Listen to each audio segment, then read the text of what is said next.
all right, you want to lose this last 5 to 10, maybe 15 pounds, right?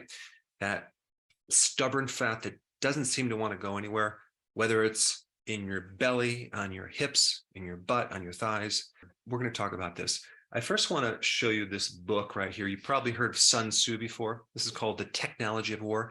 You may have heard of The Art of War. And I have a lot of different editions of The Art of War. But there's this guy who translated Sun Tzu's original text from the original manuscript. He actually learned Mandarin Chinese to translate this book.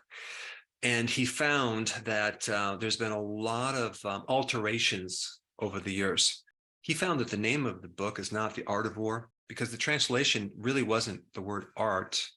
Art implies more open-ended creativity, whereas technology implies an exact way of doing a certain thing. So he actually found that the actual name was The Technology of War. So anyway, this book is about a master strategist and what he did to win so many wars. And a lot of the book is about gaining advantages or creating advantages so you can overcome an opposition, a problem, or an opponent, versus just using force or working harder at something, doing the same thing over and over and expecting a different result. So we're going to apply this to weight loss. So we first want to just kind of briefly mention your disadvantages. Let's say that you're menopausal, you're getting older, your metabolism is slowing down, you have chronic insulin resistance, you may have atrophy in the muscles, which makes it a lot more difficult to lose the weight because you need that muscle to help with the burning of the fat. So I'm going to cover every single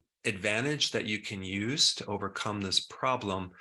But I want to say something. Many times when I talk to people, they will tell me, well, I already tried that, it didn't work. Okay. And then you find out the way they were trying it wasn't quite right. So I'm going to talk about that as well. And also some other times they were doing it right. They just didn't give it enough time. They didn't know what normal was as far as losing weight. They thought because my spouse loses 7 pounds a week and I only lose 2 pounds or 1 pound per week, then that means it's not working. In fact, if you're losing over 2 pounds a week, you're just losing water weight. It's not actual fat. And an average person over the age of 40, if they can lose 1 pound a week, that's actually pretty good. Also, you need to understand the principle of it's not lose weight to get healthy. It's get healthy first to then be able to lose the weight. Because many times in the process of getting healthy, the body doesn't necessarily lose weight first. It might get rid of the cravings, get rid of your hunger, help build muscle, but the body doesn't actually naturally like to lose fat at all because fat is a survival mechanism. So anyway, you want to be able to do something correctly long enough and consistently enough so you actually see results. It's kind of like me with my guitar teacher. He kept insisting that I go really slow and I really learn through repetition the patterns of my fingers, right? Well, in my mind, that's too boring. It's too slow. So I actually practiced a little faster, making all sorts of mistakes. And I never was able to achieve where I really wanted to go with that. So the key is first knowing what type of things you can use to leverage this problem, right? Your leverage have certain advantages to leverage the disadvantages, just like you'd have like a crowbar that you apply like a 5-pound pressure to lift a 500-pound rock on something. We want to do the same thing with weight loss. So let's first start with doing the ketogenic diet, right?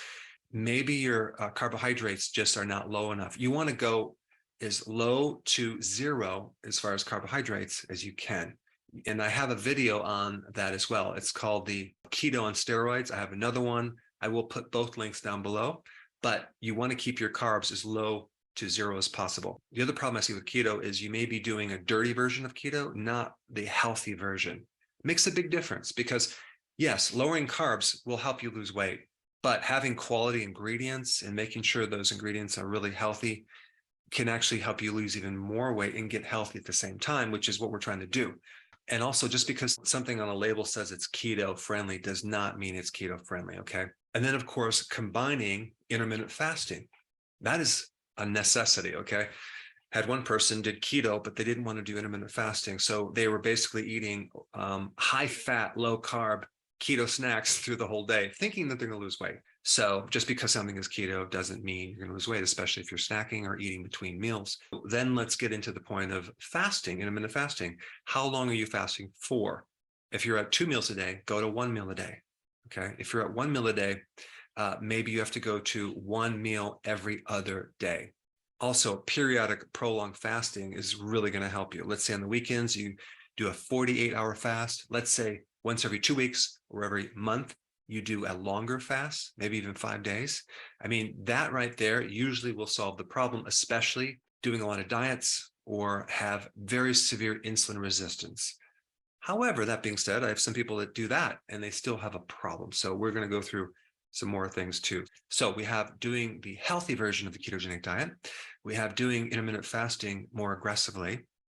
And one thing I want to mention about fasting, if you're doing prolonged fasting and you don't feel good, what that means is there's something not right. You should feel wonderful when you do fasting. I'm not talking about when you first start out and you're transitioning into the keto fuel. I'm talking about when you're already adapted, but you feel tired, you're hungry, something's not right. In that case, you're probably going into it with nutritional deficiencies. So you better be taking electrolytes, sea salt, a good amount. You better be taking B vitamins, vitamin D, maybe vitamin C. And you may even need, if you're doing prolonged fasting, a really good amino acid product. So that way you don't have the calories with actual protein. You just have the broken down amino acids so your body can use that to fulfill whatever need that it's trying to fulfill. And it's usually going into fasting without having the right nutrients. And many times it's just adding more salt, but very minimally, you need at least 1 teaspoon, not a heaping, but just a level teaspoon of sea salt spread out through the day. You put it in your water. That will usually make you feel a lot better. So those 2 things right there will pretty much handle for most people any stubborn weight, but I'm going to keep going. And by the way, as I go through this, I will put a more detailed video on every single topic that I'm talking about, because I don't want to make this video 2 hours. Okay, so we're kind of isolating what area you need to focus on more by covering all of them, so then you can put more energy into that advantage. Okay, let's talk about sleeping. Some people are sleeping, but they don't feel rested. They're not waking up feeling rejuvenated. And I'm talking about if you don't have a quality of sleep, it's going to affect your blood sugars. It's going to raise cortisol. You should be able to sleep and wake up and feel refreshed and have energy through the day. If you don't have energy, then we need to look at your sleep. I have a ton of videos on this, but I'm going to put some down below that are my most recent ones. But as far as sleep goes, there's several things that can help you sleep. Number one, doing some type of physical work around the house, outside, primarily to get your mind off the stress. So stress is one of the biggest inhibitors of sleep. Doing a form of exercise where you're really working 1 or 2 muscle groups, but you're not working the whole body, so you jack up cortisol and get your pulse rate so high where it can't come down, because a high pulse rate could keep you up at night. And then, of course, we have the temperature being slightly cooler.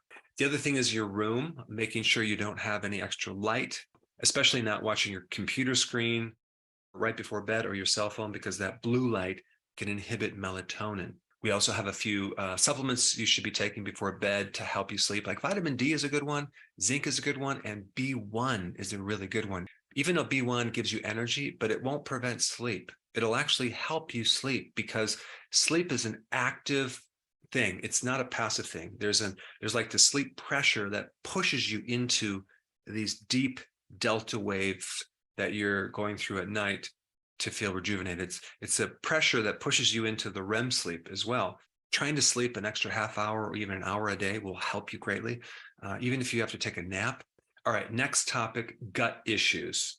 If you have gut issues, it's going to be hard to lose weight, because typically if someone has a gut issue, they have a hard time with fiber. So they'll eat all these vegetables and salad that I'm recommending, and then they end up like feeling bloated or distended. That is going to be a problem. So if you have gut issues, you might want to try more carnivore ketogenic than the one with the fiber or probiotics. I have a very good video on that, but we can't have this bloating in your gut if you're going to lose this extra 5 to 10 pounds. I just want to touch on one patient that I had who had a gut, and every time he went on a vacation down to Florida and later on the beach, didn't even change his diet, but the lowering of the stress, okay, and the sleeping helped his gut go down to, I mean, like it was flat when he came back. It was bizarre. So that would be the stress factor as well as the sleep factor. So now let's bring up this topic of stress, right? If you're going through stress, it's going to be a big barrier, right? Why? Because of cortisol. Cortisol can jack up your blood sugars almost as much as eating sugar, because cortisol turns even ketones and fats and protein into sugar for that quick energy. That's why even the hormone name cortisol, another name for it is called glucocorticoids. And this is why people, when they take synthetic cortisone or a steroid, end up gaining a lot of weight because of what it does to your blood sugars. In fact, it can cause diabetes because it's elevating your blood sugars. So a couple points with stress, okay? Physical work around the house, out in the environment, long walks in nature, vital. Taking more B1, important.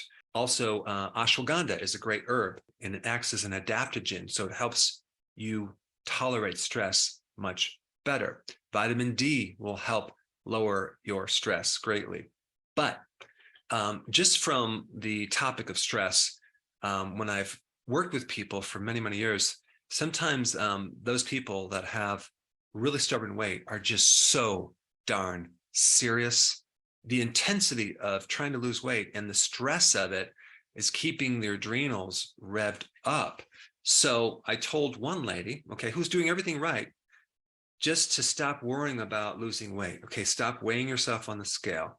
Just relax. Don't try to lose weight so hard. Do everything in your life that is non-serious, okay?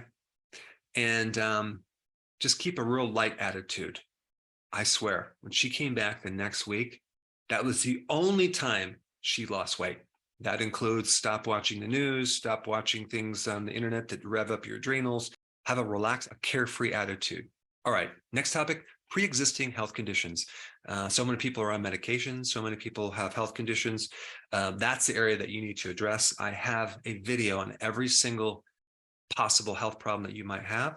Do a search, find out how to address it naturally, and try to resolve that. If you have some type of condition that's inflammatory, you need a lot of vitamin D, okay? And that can drop the inflammation and drop the complications of that problem, especially if it's an arthritis, an autoimmune problem, and that can help you lose weight right there.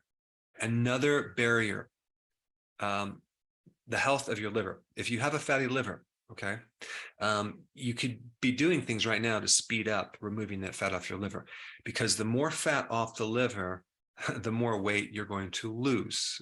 All the fat on your body has to go through the liver. And if it's all gumped up with fat or cirrhosis or inflammation, that's going to slow down your progress. The best thing to take for a fatty liver, in addition to what I've talked about, like keto and intermittent fasting, is to take TUDCA as a supplement twice a day on an empty stomach, and choline a few times a day. Both of those will help speed up the dissolving of the fat, and it also will help manage your cholesterol levels as well. In the food that you eat, right? We want to eat food that has energy in it. The more processed something is, the more cooked something is, the less life it's going to give your body. So cruciferous vegetables are just loaded with energy and life. But let's say, for example, you steam them, right? If you steam them, some of them will be easier to digest. If you ferment them, you enhance more life to that vegetable. Why? Because now we have all these microbes that actually are giving you all these additional benefits to that food. So that's giving more life to the food, more life to your body. The same thing with the food that you eat. If it's grown on soils that are just dirt, which means void of microorganisms, and you eat that food that's grown on that, you're only going to reach a certain level of health. It's not going to be very high. And so when you really look at it, the health of your body is dependent on the fertility of that soil, which is basically the density of microbes that are mobilizing these minerals that are not alive, like they're rocks. So you need the microbes to mobilize that, to pull in the plant. So then the animal eats that, and you eat the animal and you're eating something healthy. It'll actually give you more health. All right, what about bad genes, right? You have genes that keep you fat. Well, you got to pick your parents more wisely next time. And I'm just being very sarcastic. But there are things that you can do that can help influence the genes. It's called epigenetics. It means above your genes. For example, a lot of things I've already mentioned, fasting, keto, reducing stress are all things to help support these gene actions that you want, right? And avoid the other ones. But there's other things you can do. These are called hormetic factors that add a little bit of stress, not too much, just a little bit, to cause your body to get stronger. And that would be, of course, exercise, prolonged fasting, but also cold therapy. Taking a cold shower can actually stimulate brown fat and increase your metabolism and help you lose more weight. You can also do the same thing with a sauna treatment. That can help you get the edge and give you more advantage over this problem. And so what we're trying to do is to give you multiple advantages to actually achieve the goal. Now, another hidden barrier which keeps you at a certain set point is chronic insulin resistance. So there's many things you can do to improve that, in addition to the things I just said, which will improve it. You can take regular apple cider vinegar. It'll make a big difference. Just with all your water, you just add a teaspoon of apple cider vinegar. And if you add cinnamon in there, or just take a cinnamon as a capsule, that can also help your blood sugar significantly, as well as make insulin more sensitive. Berberine is a very powerful herb that can mimic metformin to help speed up the results of insulin resistance. And of course, exercise is another thing that can help it, and vitamin D can help it. There's many things on this topic. I've done a more extensive video and I will put it down below. All right, so now let's talk about exercise. Here's the thing. Exercise is responsible for like 15% of this problem. Okay, but 15% could be the difference between success or failure. Diet makes up the majority of the weight loss. Okay, now there's two types of fat. Primarily, you have the visceral fat in the gut. Okay, and you also have the superficial fat, which is just below the layer of skin, right? And so women have more of a superficial fat layer, especially in the hips, thigh, and buttocks. And that type of fat is a bit less influenced by insulin resistance. So if they do the usual things that I'm mentioning with insulin resistance, they don't normally see the significant impact like they do mainly in their midsection, which is the visceral fat, which is more influenced with insulin resistance. Okay, so that's why all these other things will help that. In fact, that's easier to get rid of than the superficial fat. But exercise can be more of a tool for that than anything else. Why? Because it's going to build up more muscle mass to give you more metabolism right off the bat, especially if you have atrophy and especially if you're postmenopausal. So the other thing about exercise is that there's some mistakes that you can make. Exercising over soreness, that's really bad. That's overtraining. That'll keep you from getting results. I had a patient who exercised 6 hours a day, 7 days a week. That was her biggest problem. As soon as we reduced it, boom, she lost weight. I had a patient who was a guy who was exercising 7 days a week. I got him to work out 1 day a week and he started to lose weight. So overtraining is an important thing. Don't ever exercise over soreness. The other point is doing enough exercise to create a stimulus to make sure these muscles grow. Okay. And so you want to use enough volume and exercise to create that effect. How do you know if you're doing it right? Well, the next day you're sore, not just the next day, the next 3 to 5 to 7 days. That would be the right amount of exercise. And that's how you can judge it. And then you just let your body go through that process. But what I mean by soreness, and I'm talking about, let's say your legs are sore, but your upper body is fine. So maybe on the other days, you're working the upper body. So you kind of divide up the body in maybe 3 different sections. Maybe you're working your chest and your shoulders one day, and then your back and your abs another day, and then your legs the next day. And that way you can create soreness, and then you want to let your body fully recover. This way, you're doing it correctly, and then you need to do it consistently long enough to have it work. So I want you to type down below what you think you need to focus primarily on all the things I talked about, and then come back after you've done it and report your progress. But this will definitely work. If you haven't seen my recent video on plateau, that probably is another one to watch too, because I get more into the details of the food. Check it out. I put it up right here.